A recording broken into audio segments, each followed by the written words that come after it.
சமனா. நான் இப்போ 2060 இருக்கேன். ஓ, இது என்னன்னு பாக்குறீங்களா? இது மூலமா தான் எனக்கு ஆக்சிஜன் வரும்.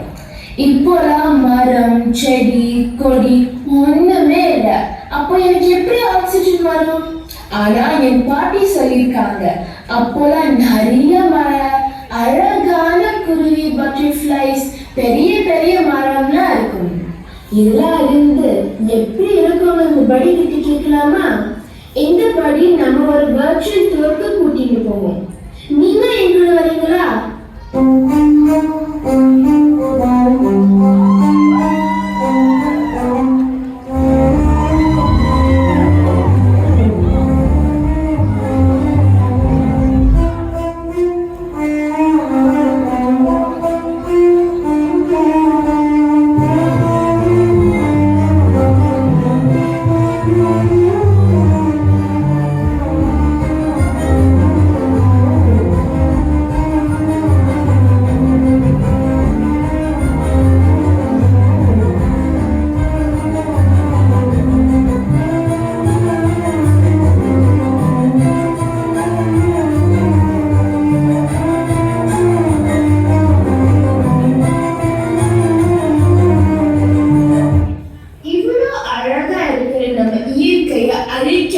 நிறைய அந்நிய சக்தியை எதிர்கொள்ள வந்தார்.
தலைமுறைக்கு வராம இருக்க இப்போல இருந்து இயற்கையை பாதுகாக்கலாம் வாங்க.